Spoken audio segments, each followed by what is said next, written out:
Where's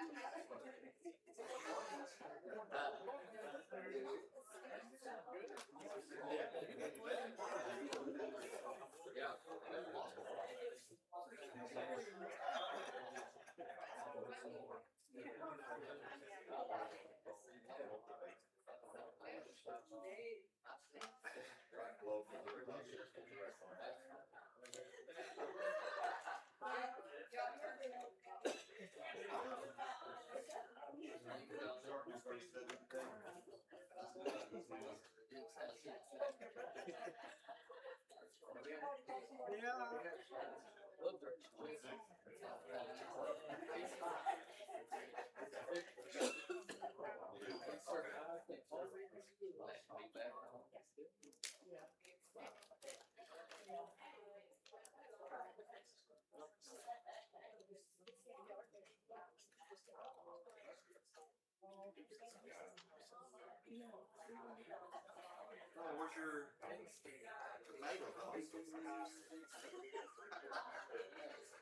Hello, sir.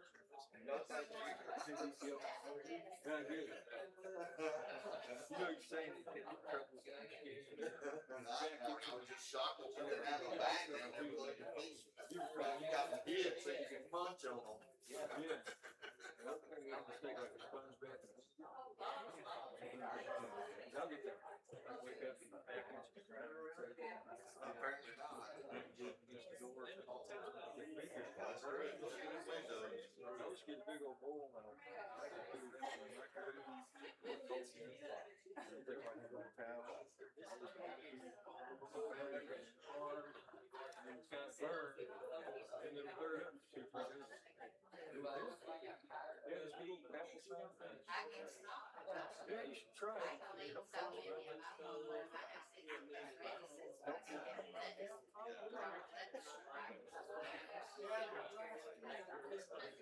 Yeah, I get the red nacho.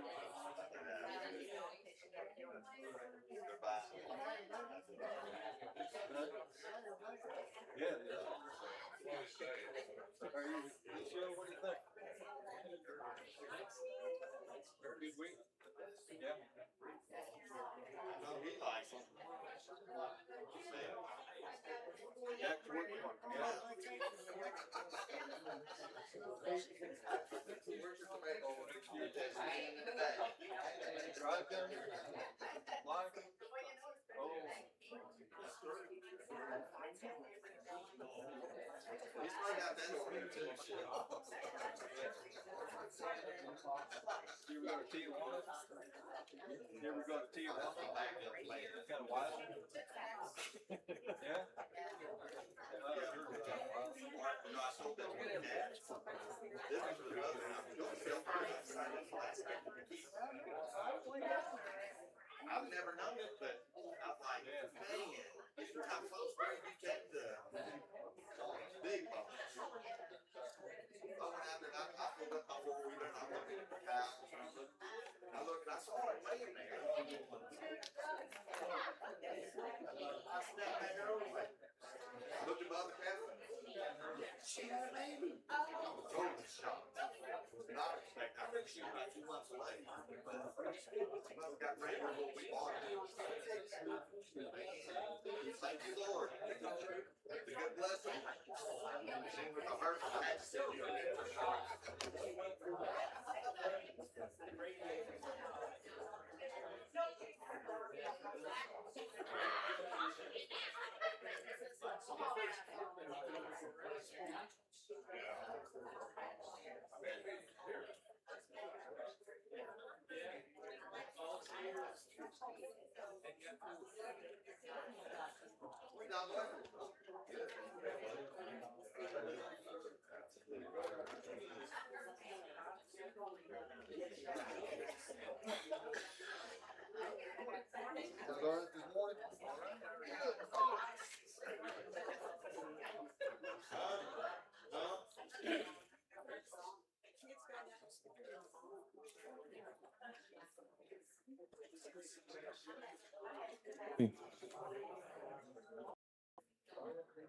Okay, is this sound working okay?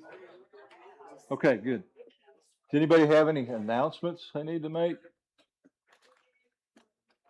Not really? Okay. I had several people tell me that this sound had been cutting out quite a bit when I've been up here, so hopefully it won't do that today. So I know that's irritating if it's doing that, so I apologize if it has been doing that. I'm not used to doing this, so hopefully it'll be better today, and then we'll be in Luke 10 next week, and Greg will be teaching. That'll be good. He always does a good job, so we're going to finish up Luke 9 today. Should finish it up pretty easily, hopefully. I don't croak or something before we get done. I want to go back just for a minute to something we were talking about last time, because I think it makes a really good point, just how stubborn people can be when it comes to religion sometimes. And sometimes whole countries can be stubborn. And it's kind of an example when we let religion overcome our ability to reason, which is not a good thing. But we're talking about Pope Gregory and how his people come up with this new Gregorian calendar, which is what we use today. It's a calendar is a standard of the world. And the old Julian calendar, which was being used in the time of Jesus, I think it started about 45 BC or something. The Romans were using it, but it was pretty bad. It had a lot of what they call drifts, so Pope Gregory didn't like it because by 1582, it was 10 days out of whack, and the equinox was not lining up with Easter. So he had his people make this new calendar that accounted for the drift, and it was a great calendar, and has hardly any drift. When they made it, they had to move the calendar ahead 10 days because that's how far the Julian calendar had gotten out of whack. Well, when they did this, the British Empire, the empire on which the sun never set at that time, greatest empire, biggest empire the world has ever known, said, no, we're not accepting this. Because of anti-Catholic sentiment, they refused to accept this calendar. And they went on with this Julian calendar that was 10 days out of whack. This was in 1582. And finally, in 1752, they acquiesced.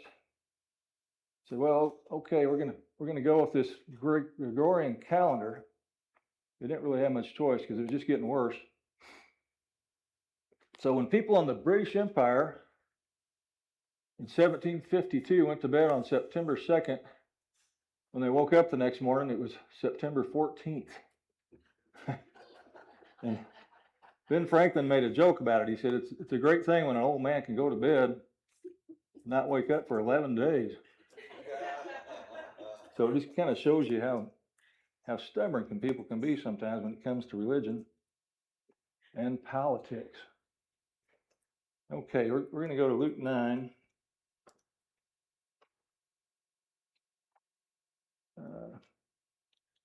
46 through 48. Appreciate Greg getting that up there for me. I'm not very techy. Okay, somebody want to read that, or do you want me to read it? Then a dispute arose among them as to which of them set him by him. And he said to them, whoever receives this little child in my name receives me, and whoever receives me receives him who sent me. For he who is least among you at all will be great. And then if somebody will want to read Matthew 23, 11 and 12, kind of cross-references this. Matthew 23, 11 and 12. Somebody could read that. But he that is greatest among you shall be your servant, and whosoever shall exalt himself shall be abased, and he that shall humble himself shall be exalted. So this is kind of upside down from the world, that he who serves would be great among us. And when I think of this, a lot of times I think of the elders, because the elders do a lot of serving. It's kind of a thankless job sometimes, I think. So we're thankful for that. And that whole system is really a good system. Because we know there's wisdom. The Bible tells us there's wisdom in a multitude of counselors. So what would be the qualities of a child that would be desirable, that God would be looking for in us, do you suppose? Innocence. What is it? Innocence. Innocence. That's a good one.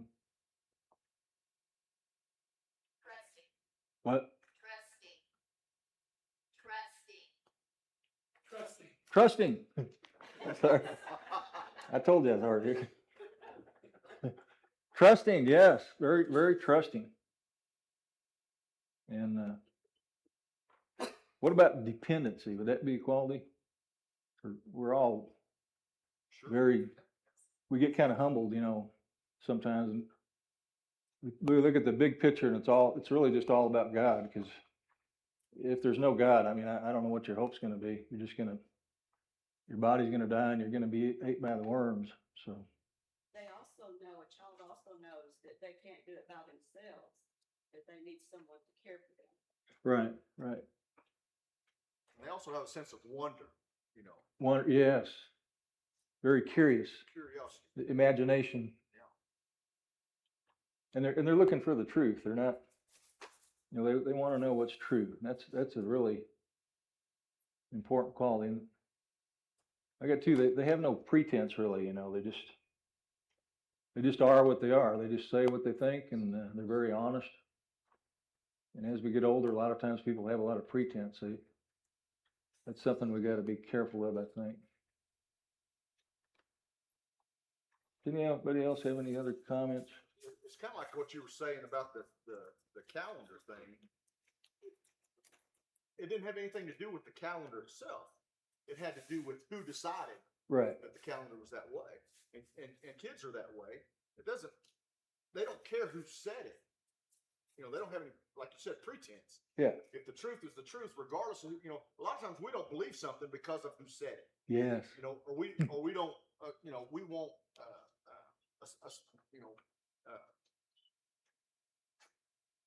Right. put ourselves in a situation just because of, not that the information is wrong, but whoever presented that information is who we have a problem with. And I think we have a big problem in politics right now with that. Absolutely. And sometimes we have a big problem in religion that way too. yeah, and the reverse. Yeah. People believe things a lot of times because of who does Because something, of who does say it. and they That's just take it exactly for right. granted, And that's how a demagogue operates. He deceives the people and appeals to their lower instincts, tells them what they want to hear, confirms it. Okay, we can go to Luke 49:50. You can do that. Now John answered and said, Master, we saw someone casting out demons in your name, and we forbade him, because he does not follow with us. But Jesus said to him, do not forbid him, for he who is not against us is on our side.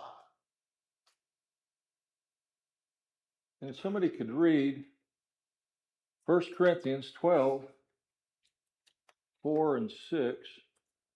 1 Corinthians 12, 4 and 6.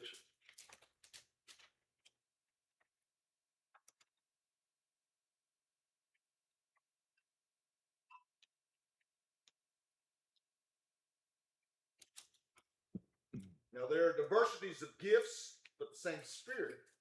There are differences of administrations, but the same Lord. And there are diversities of operations, but as the same God, which worketh all in all.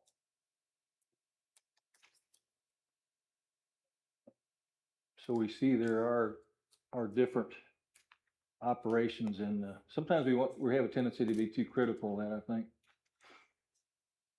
I was in the store the other day, and I could see some people talking to the cashier in Lincoln, and they were very upset. They were talking about, I think it was a relative that had cancer or something. And before they left, the lady come out from behind the counter and she said she wanted to have a prayer with him. And that really impressed me, that she would do that. It was very sincere. It wasn't the kind of prayer the Bible warns us about just for a show or that type of prayer.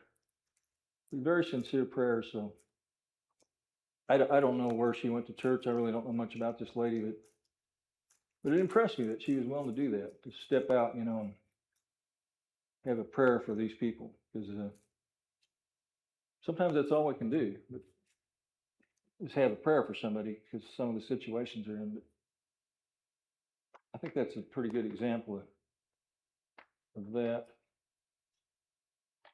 Anybody have any comments on this? Okay. We're going through this pretty fast, actually. Okay, I have a question. Sure. So who was this person casting out demons? Do we know anything about that? I don't know that we know. I don't think it tells us. As far as I know. We also don't know if they were actually casting out demons or attempting to cast out demons. There's a lot of stuff you don't.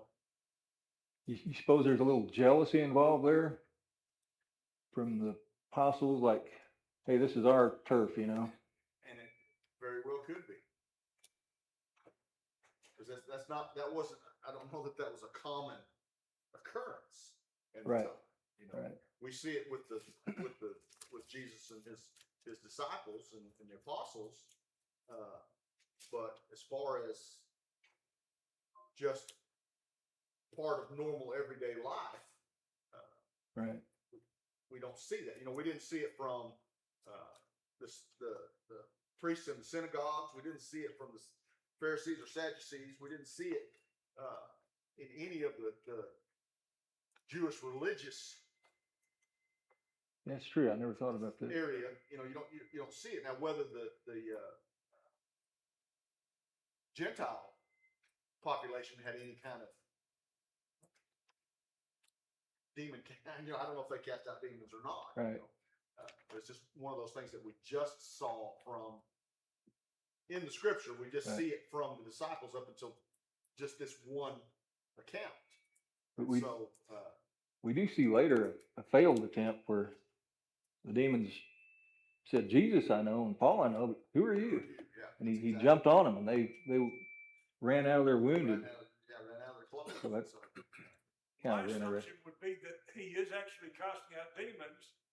Jesus says, don't stop him. If it would have been a trick, I think Jesus would have said, ignore it. Right. I think that makes sense.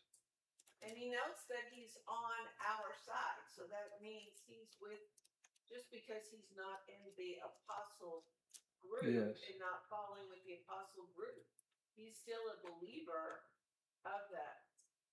Because Jesus says he's with us, not against Yes. us. Brian, if you wanna do the counter or the compare, turn over to Mark 9:38. Mark addressed it. I don't believe Matthew addresses it, but Mark does. In chapter 9, verse 38. You want to read it? Sure. Now John answered him saying, Teacher, we saw someone who does not follow us casting out demons in your name, and we forbade him because he does not follow us. But Jesus said, Do not forbid him, for no one who works a miracle in my name can soon afterwards speak evil of me. For he who is not against us is on our side.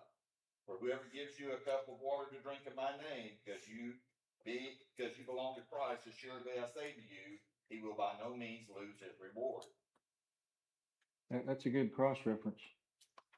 And this all kind of reminds me that the enemy of my enemy is my friend. So sometimes we need to realize that people we work against are, sometimes maybe we need to reconsider that we're fighting the world. We need allies.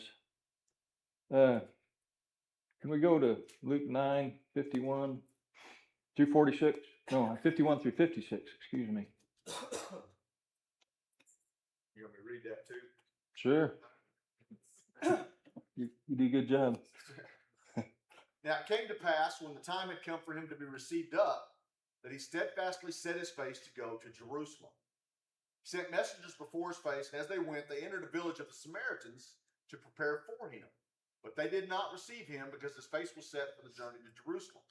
And when his disciples, James and John, saw this, they said, Lord, do you want us to command fire to come down from heaven and consume them, just as Elijah did? 51. Oh, I'm sorry, could you go 55 and 56 too? It's a little different than But he what's, turned and rebuked them and said, you do not know what manner of spirit you are of, for the Son of Man did not come to destroy men's lives, but to save them. And they went to another village.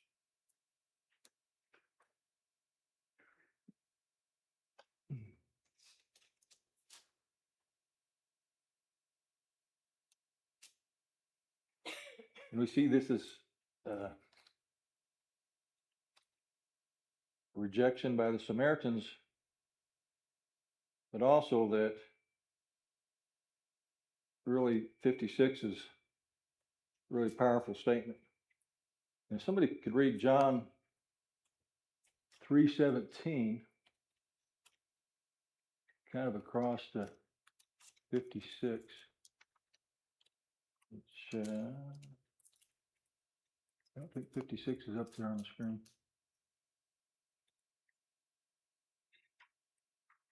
John 3:17. For God did not send his Son into the world to condemn the world, but that the world through him might be saved. And that's a very powerful thing, and it's maybe a bit of a change too.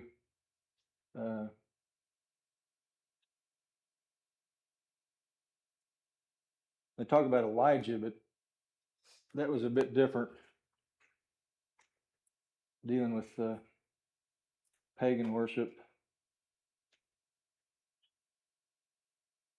And he corrects him, emphasizing the grace of his mission over harsh judgment. And we think of the woman in adultery, and what did the law say? The law demanded stoning, very, very harsh, very harsh. And you always wonder where the guy was in this. Doesn't say anything about him, but we see a bit of a change here, definitely a change there, and an exception. God made the laws, and he can make exceptions. He is God with a capital G. He's not a little God that we like to think of. He's big God, capital G. He's the boss. He wants to give grace to somebody, he can. It makes me wonder why they thought that was why they thought calling down fire from heaven to burn up the village. Kind of extreme. Yeah, it was a little extreme for the just not accepting the fact that Jesus wanted to come through town, because it was obviously it said it was a Samaritan village, so Right. It wouldn't have been uncommon for a Samaritan village not to welcome a Jewish traveler. Right. So it wasn't something that was just completely out of the ordinary, and it wasn't wouldn't have been just doesn't. You think Punishment doesn't fit the crime to me. you think they had a little disdain for the Samaritans? Absolutely, yeah. Whoops. That's part of it, And maybe. then earlier, we read the scripture, I don't remember exactly when, but Jesus said if they're not taking the word, then they shook the dust from their sandals and moved on. But from somewhere along the way here, then I guess there's a lot of animosity towards Samaritans. Right. And sometimes you just got to walk away. And you think of Paul in the theater, and that always seems strange to me. It doesn't seem like much of a victory, Great is Diana. They were all hollering, and he wanted to go in there, but they wouldn't let him in there. They feared for his life. And sometimes you have to walk away. Yeah, Jesus told him when he sent them out on that mission that if they don't receive you, dust the dust off your feet and go on. Yep. Just got to move on and go to more fruitful ground. Okay, if we can go to Luke 9, Oh, Brian, to go back on this, if you don't mind, real quick. Yeah, huh, It says at the very beginning, in verse 51, it says, because we've gone from, talking about Jesus predicts his death, and they talk about who's the greatest, and he talks about the person that that's not following them, but is casting out demons. And then it says, it comes to pass that the time had come for him to be received up, that he set his face steadfastly to Jerusalem. This is for the reader to be reading this. I'm reading that as saying, this is now Jesus is accepting that his time is near. Is that what you guys get out of this? That Mhm. to be received up? yeah. It says his face was set for the journey And then to Jerusalem, and that's part of why they didn't receive him. And what also stands out to me there here in 52, it says that he sent messengers before him. So it's likely either apostles or people that are following, but he is sending messengers Mhm. before him for what purpose? Why would Jesus be sending messengers? To prepare the people, I suppose, for his message. I think it's draw attention. Cause Draw attention? it was a new thing at that time. We don't think of it that way. Well, he knows what's coming. It's like he sent, goes ahead to get the donkey for him to ride in on, and so it's all part of the play. Right. So one of the things that I get out of this from reading this myself is that, we just assume that the apostles, the 12, were always around Jesus, but that's not the case. We read the stories of when he raised the little girl from the dead, there were Right. only 3 apostles. So there's moments to where, we know that he sends out the 70, he sends out, after we're gonna get back to chapter 10. But there's something to be learned here from us to see that the apostles were also out ahead of Jesus. Right. Sometimes where he was sending them on different tasks. And then it says that all of a sudden he's got his face turned towards Jerusalem because he knows what's coming. But however, he stops at this Samaritan village. It kind of begs the question, is there a timetable there? Is that date fixed? I mean, I really don't know. But Well, you remember in the beginning, before he started his ministry, he says, my time has not yet come. yeah, makes you kind of think it is. And going through Samaria would have been the shortcut Right. to Jerusalem, Right. But it also says, I'm trying to remember that.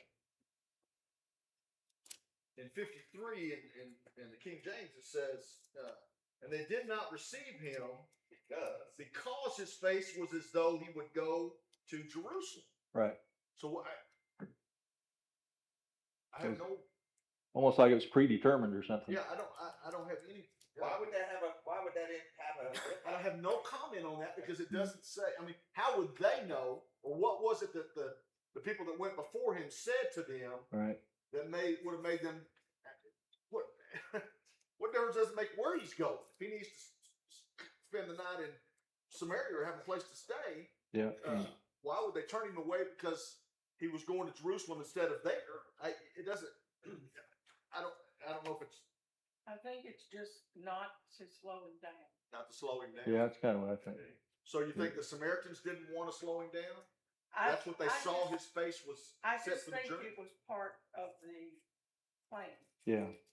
I don't know that they really knew exactly what was going on or anything like that. I think they just, because it was part of the plan, they just didn't stop him. There was no crowds. Yeah. Nothing like that to keep him from going. Because And we know the apostles still don't truly understand right. what Jesus' purpose and what God's ultimate purpose is for Jesus. They still don't get it. They're still arguing on who's going to be the greatest. They don't totally understand that the sacrifice and the grace that we're going to get from his death and resurrection. Right. They don't know it. They still don't get it. It's a hard thing. Yes. It's a huge thing. But he's already been there, right? Yeah, he has interactions with the Samaritans that are good, so, Well, yeah. she had a study Bible, and those verses are left out, they don't really explain it, so. I guess nobody really knows. I think it's a trial or a test for the apostles. Okay, It's a test for the apostles. what they wanna do, they wanna send fire down from heaven. to Yeah. destroy the city. And what does Jesus tell them to do? They- Not to be judging. They were thinking Elijah. My concordance on that, because he said his face was set to Jerusalem, this says traveling to Jerusalem for worship implied rejection of the rituals on Mount Gezerah and a contempt for Samaritan worship. Hmm. And this was a strong point of contention between the Jews and the Samaritans. Yeah, there's a lot of, So a lot of culture thing going on. a lot of animosity there. And the Samaritans at one time had their own temple that they claimed was a legitimate temple. And they even claimed it was on the rock, that the same rock, you know, we call it the Dome of the Rock, but they claim they had the rock. It was a big point of contention between them. I also wonder, Brian, if this was just a moment for us to learn, because if you go down to the next verses, it says, "You do not know what manner of spirit you are of." So it brings up that, you know, they want to bring down fire on them and Yeah. destroy them. And it's almost like a teaching moment Right, for Jesus to tell the apostles and for us to learn from. right. That's why I think 56 is, you know, that's the one that really comes through to me. It's a different attitude. We're not here to cause people problems. We're here to help people. We're not here to beat them over the head with the Bible, you know. We want to help them, want to be positive. Jesus' mercy showing through. Is what? His mercy. His mercy, right. Okay, let's go to, Before you move on with that, Brian, can somebody tell me what did Elijah do? I just, it's not in my mind. Prophets Caught of- fire on the priests of Baal. And Yeah. Burned them all up in the fire. remember all the water? All right, okay, got it. Fire came down from That's heaven. right, okay.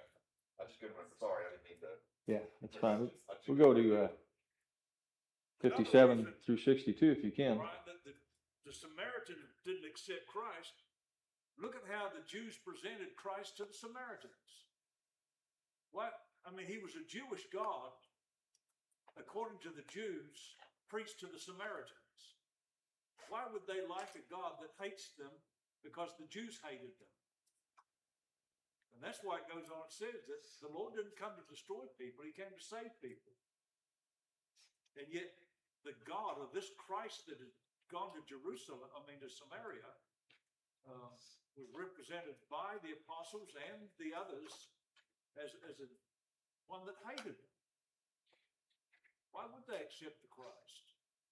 So they had to have a little bit of an attitude adjustment, I would say. The Samaritans they were also under Roman rule, weren't they?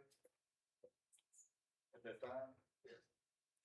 Samaritans were they kind of considered the Jewish crowd? I can't tell you that, but they were under Roman rule. They were part of the northern kingdom when they split, and then they were conquered, and then they were mixed race. Right. So it's a bit ambiguous. Some of I them, doubt that Rome considered them Jewish because Rome dealt with the high priests and everything, and they That's true, definitely good guy. That's did true, not yeah. consider them Yeah. part of their, But they were still under Roman rule, but just Right. like the right. Lower Jordan and everything. but originally they would have been And part the of the, Romans could have cared less Yeah, exactly. about who. Religion. And originally they would have been part of the 12 tribes, but then a lot of them were dispersed and mixed and all That from that. the Babylonian No, that was, exile, or they weren't who was that carried away that conquered the northern tribes? That was before Babylon. Persians, wasn't it? Oh, Yeah, Persians. yeah. I think it was Persians. Okay, somebody want to read that, or you want me to read it? Now it happened as they journeyed on the road that someone said to him, "Lord, I will follow you wherever you go." And Jesus said to him, "Foxes have holes and birds of the air have nests, but the Son of Man has nowhere to lay his head." And he said to another, follow me. But he said, Lord, let me go first and bury my father. And Jesus said to him, let the dead bury their own dead. But if you go and preach the kingdom of God. And another also said, Lord, I will follow you, but let me first go and bid them farewell who are at my house. But Jesus said to him, no one, having put his hand to the plow and looking back, is fit for the kingdom of God. Yeah, and this is kind of a warning about the cost of discipleship and putting the kingdom first, and a test for these followers, and a warning about looking back. And we think of Lot's wife, and could somebody read Hebrews 11:6? Hebrews 11:6.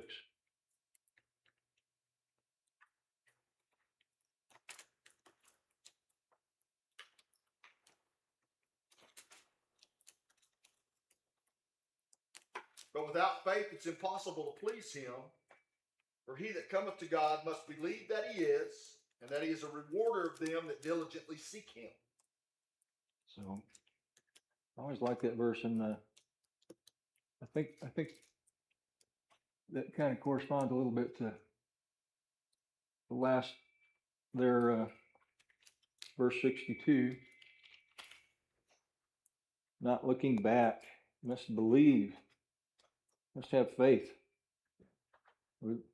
That's kind of tricky sometimes, but when we think about Elisha, when Elijah called him and he threw that mantle on him, and Elisha was I think he was plowing, and he just dropped everything, and he sacrificed the oxen, and he used the wood of the implements for a fire, and then he gave the food out to people, and he just followed, he didn't, he just did what he needed to do. That's a very powerful thing. Luckily, we don't have to go to quite that extreme. It definitely does seem extreme. It does. Because it's let me go bury my father. Yeah. Uh, But too, the world we live in is so different. They didn't have as much to lose as we have to live, because we have so much more than they had. Well, but if his father passed, that left him in charge. You got to figure all that out too. There's a lot of underlying things that have to be taken Right. care of. Because if the father died and he became the head of the household, Right, he'd have quite not a only bit. was he not attending the funeral or all the things that happened with the funeral and all Right. that, he was walking away from his responsibility as head of the family. Yeah. And everything that He could have lost his coincides inheritance. with that. He could have lost his inheritance. I mean, I don't know. Right. And so there's a lot to that. We take it as a sentimental thing that, it seems kind of cruel not to be able to go to your dad's funeral. But Right. there was a whole lot more to it than that. And the importance of what needed to be done versus what they wanted to get done. Right. Key word there is diligence to seek him. And no one that put his hand to the plow will get back to it. It's emphasizing the most important thing is put God first. Right. Everything else doesn't matter, put Yeah. God first. I think most of the passages, that's what it's trying to get across. And we can't really be wishy-washy, can we? Just It's a definite, determined right. thing that you're gonna follow God. Yep. I'll They go. all wanted to follow him, Yeah. but they wanted these other things too, Want to follow him on their terms. Yeah. Yeah. That's right. I think that's the message here. But on that right there, I'm a little slow this morning, I apologize. But what is that, to me, that no one having put their hand to the plow and looking back, is that saying that you're looking back to see what grew from what you planted? Is that what that's saying? No, you're gonna look like this. You're Yeah, if you looking look for a around, straight It's road. gonna look like this. Gotcha, so you're not gonna stay a straight line. The, Yeah. the whole idea behind plowing, I think, is what they would do is they would focus on a point at the They- other end of the yeah. field. Yeah. And that's how they would They keep focus. It was a focus thing. Okay. They had a point of reference, but that's what they were headed towards. Right. And what was behind them, they didn't look, they looked. You comfort people. Yeah. GPS pointed. I never climbed a field in my life. If you ever ran one of them big cultivators, they'll tell you, don't look back. Of course, they don't even cultivate anymore. We have everything's Roundup ready. They don't even have to touch it anymore. No. They just go. But back in the day, if you look back, you'd wipe out 4, 6, 8 rows of corn. God. There'd be a blank spot there when you combine. You just looked ahead. So the point going further forward, as John just elaborated, they would look at a point that was their goal. So now, today, we have the benefit of knowing that Jesus is the example and the goal. Right. That makes perfect sense. Thank you, guys. Okay. And can I add in mind, you use the reference on Matthew about going back to bury my father? It says it was common in the culture that meant what you said, John, was to get their inheritance straightened out.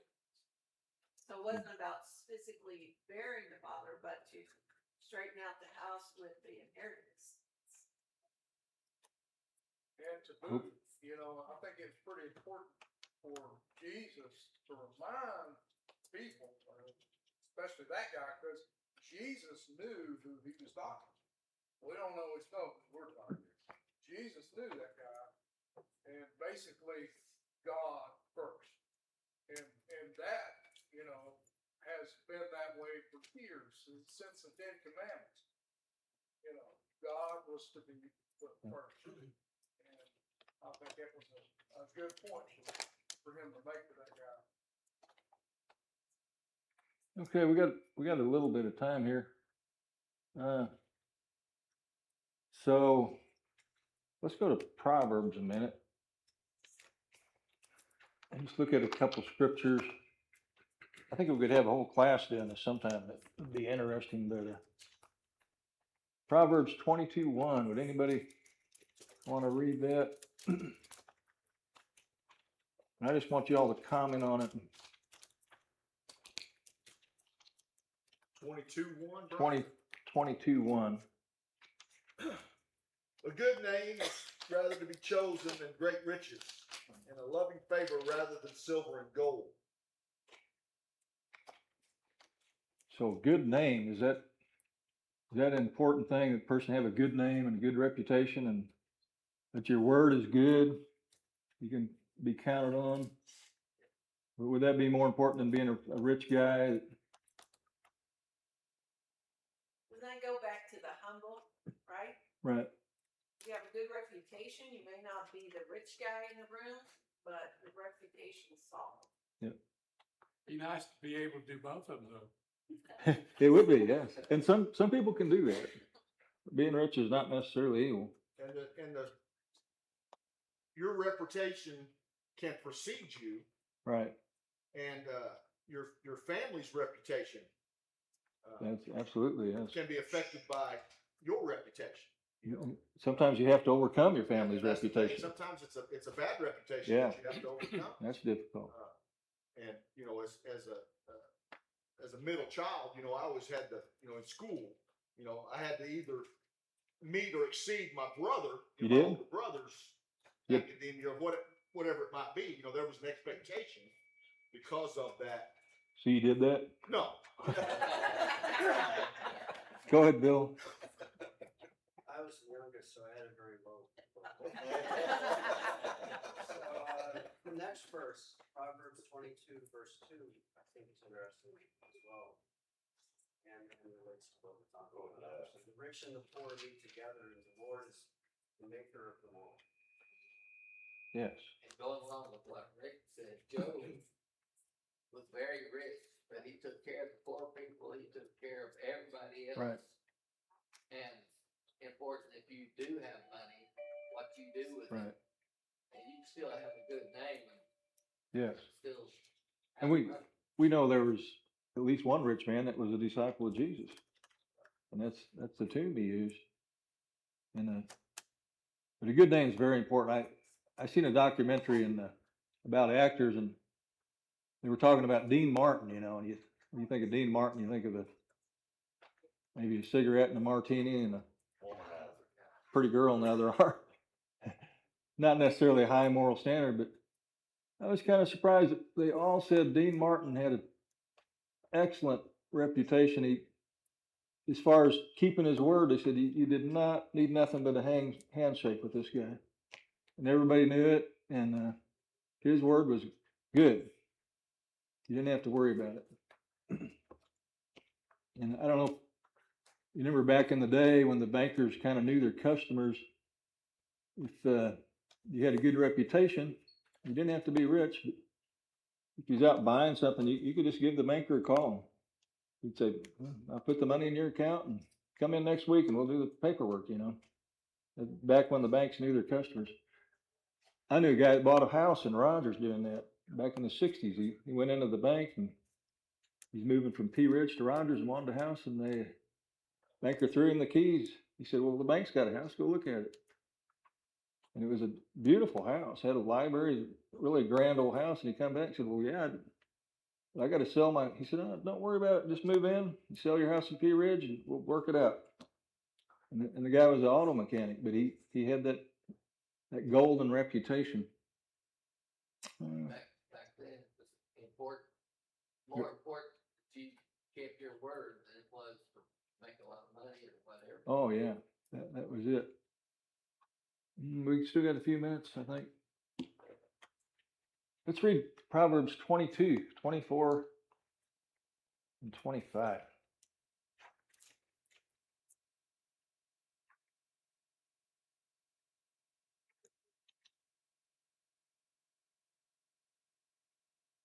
(22, 24, and 25).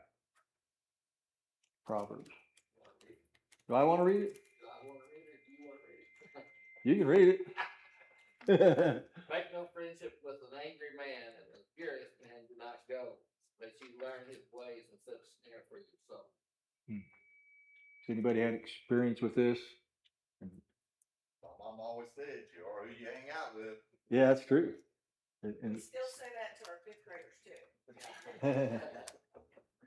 so sometimes we ain't got much choice, you know, maybe it's a coworker or a relative, but when we got a choice, a hot-tempered person can put you in a really bad position, you know. If you ever rode with somebody that was a kind of a road rager, I seen a little bit of that this morning between a Harley and a pickup. It's like, wow. The guy in the Harley was at a stoplight, and the guy in the pickup thought he waited too long. When it turned green, he started honking at him. And then I thought they was gonna have a little confrontation there. The guy in the Harley didn't like it too well. He didn't like him being honked at, which it was kind of rude because it wasn't that big a deal, you know. Why is he provoking the guy? I don't know. The best thing to do is just go on. But okay, let's read one more. Proverbs 11:13. 11:13. Proverbs 11:13.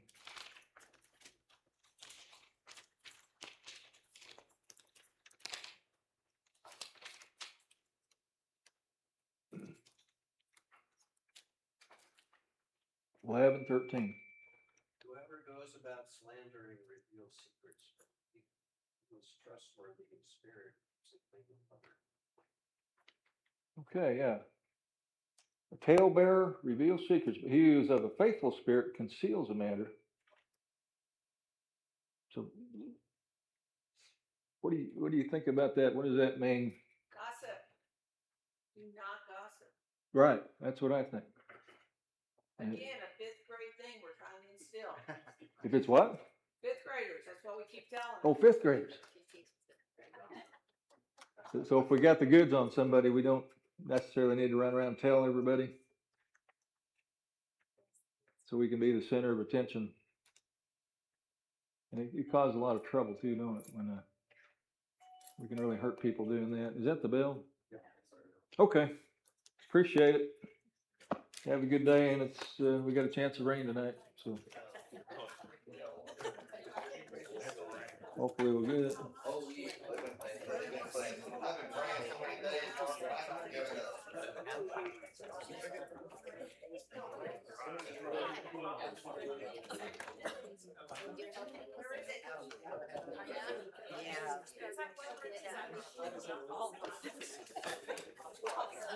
Where's the motor?